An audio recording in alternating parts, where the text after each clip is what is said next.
Lo que veremos ahora son las técnicas para poder implementar los diccionarios.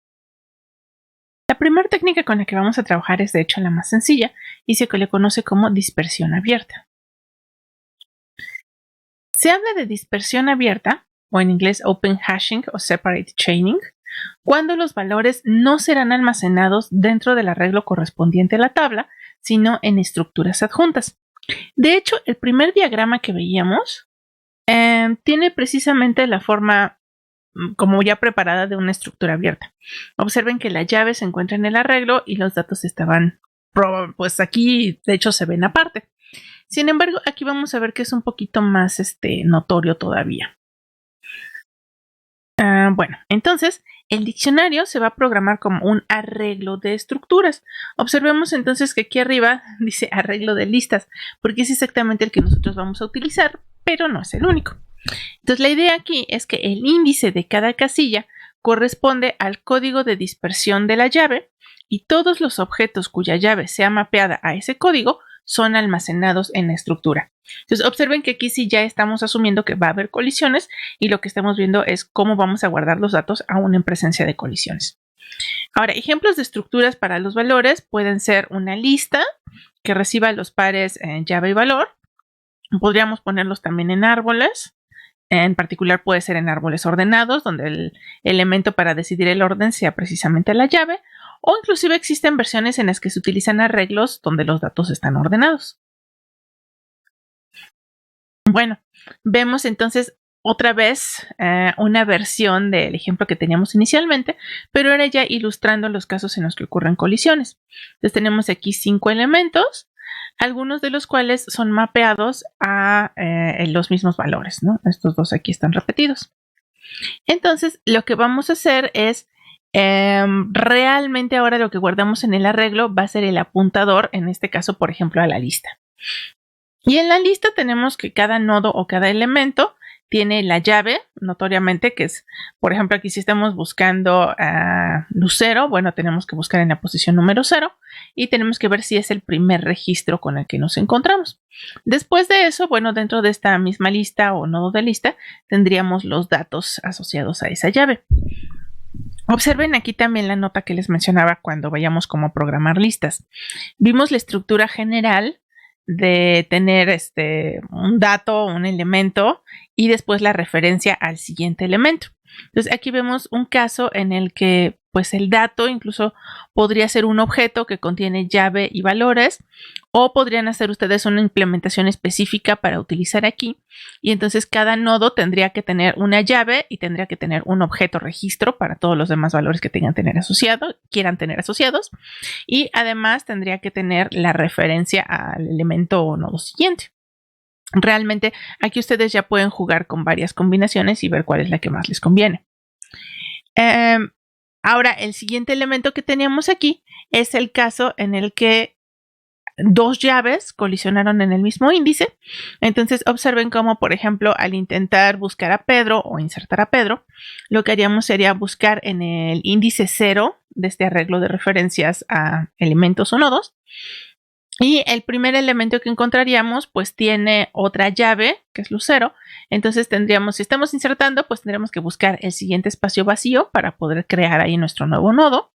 O si lo que queremos hacer es recuperar los datos, la dirección de Pedro, pues encontraríamos que en este nodo no está. Entonces tendríamos que utilizar la referencia al siguiente para encontrar otro elemento hasta que la llave sea Pedro. Si no encontráramos a la llave que estamos buscando, pues quiere decir que no está almacenada en la tabla hash. Observen que cuando ningún elemento ha sido mapeado a un índice, pues lo que tenemos aquí es un nulo, una referencia a algo vacío, ¿no? No tenemos aquí ningún elemento ni ningún nodo. Entonces, realmente implementar de esta manera la estructura se reduce a saber manejar un arreglo de referencias. Puede ser, observen, directamente un arreglo de estructuras tipo nodo, donde en cada casilla pues, lo que tenemos es la construcción de una mini lista, ¿no? Y por eso pues ahorramos un poco de memoria si simplemente de aquí apuntamos al vacío, al null.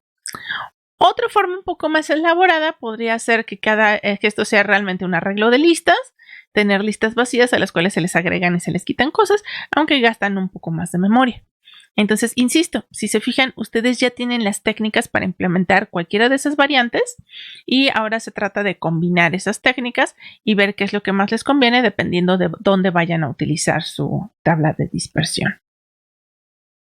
Bien, entonces algunos términos que son importantes para manejar y evaluar el desempeño de este tipo de tablas son, por ejemplo, densidad de llaves, que va a ser el cociente entre el número de llaves en uso n y el número total de llaves posibles. Esto es como para saber cuántas de las posibles que hay realmente estamos recibiendo. Y otro que va a tener unas implicaciones mucho más directas en la estructura, el factor de carga, que es el número de elementos almacenados entre el número de registros disponibles. Observen que esto simplemente nos da una proporción de qué tanto del arreglo estaría lleno si estuviéramos en el caso óptimo, ¿no? Donde no hubo colisiones. En la práctica, pues lo que vamos a estar esperando es más parecido a lo que teníamos en este diagrama, que en algunas casillas va a haber colisiones, mientras que otras van a quedar vacías. Entonces, la fórmula de acá abajo refleja un poco que para que la expresión lambda, bueno, la cantidad lambda, realmente estamos sumando todas las que colisionaron algunas de las casillas, considerando las que están vacías y dividiendo entre m, ¿no? Pero realmente es este valor. No nos está reflejando en este momento cuál es el grado de colisiones que tenemos. Sin embargo, pues lo cierto es que entre más alto sea el valor de este coeficiente, pues más probabilidades hay de que ya tengamos más colisiones en nuestra tabla y que por consiguiente nuestras operaciones no vayan a ser tan eficientes en tiempo como desearíamos. Entonces la idea es mantener bajo este valor alrededor de un óptimo y digamos que experimentalmente se ha observado que cuando está más o menos entre 0.7 y 0.8 es cuando mejor desempeño tiene la tabla hash. Entonces se pueden agregar criterios como el siguiente. Supongamos que usamos la tabla hash ya con la idea básica que está presentada y vamos midiendo todo el tiempo el coeficiente lambda. Entonces vamos contando cuántos se han insertado, descontando cuántos se hayan removido y si en algún momento calculamos que el número de insertados entre el tamaño del arreglo que estamos utilizando rebasa el 0.75, entonces podemos hacer algo parecido a lo que se hacía con los vectores cuando queríamos tener cambios de tamaños o con las implementaciones en arreglos de otras estructuras como la cola o la pila, que es crear un nuevo arreglo. Otra vez el tip es duplicar el tamaño del arreglo que ya se tenía, por ejemplo. Y otra vez mudar a todo mundo del arreglo original hacia el nuevo arreglo. Esto evidentemente pues va a producir lo mismo de siempre, que va a tener ahí una complejidad lineal en el sentido de que estamos mudando a todo mundo. En este caso multiplicado también por la complejidad de evaluar la función de dispersión, porque al cambiar el tamaño de nuestro arreglo, a lo mejor va a afectar un poquito ahí al cálculo de la función de dispersión y nuestros objetos no van a quedar exactamente en la misma casilla que tenían. Entonces realmente es crear un nuevo arreglo y volver a insertar en tabla hash todos los elementos que ya teníamos pasando por el cálculo de la función de dispersión sobre la llave para calcular su nueva posición en el nuevo arreglo. Y una vez hecho eso se puede hacer el reemplazo y la idea es que una vez más vamos a bajar este coeficiente y eso va a ayudar a que el desempeño se mantenga en un buen nivel, cerca del orden constante para las operaciones.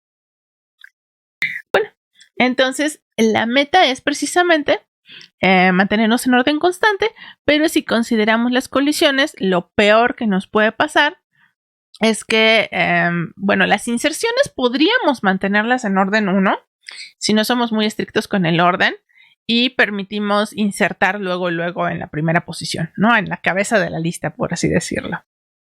Ahora, las operaciones que nos van a estar afectando el hecho de que haya colisiones, pues serían al borrado y a la búsqueda, porque en el peor caso tendríamos que ir recorriendo todas las que colisionaron hasta llegar al último elemento que a lo mejor es el que estamos buscando o el que queremos quitar.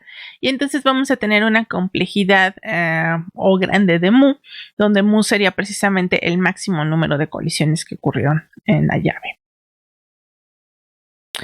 Y pues esa es básicamente la idea de esta implementación. Vamos a ver a continuación otra que busca ahorrar un tanto de memoria, que sería la dispersión cerrada.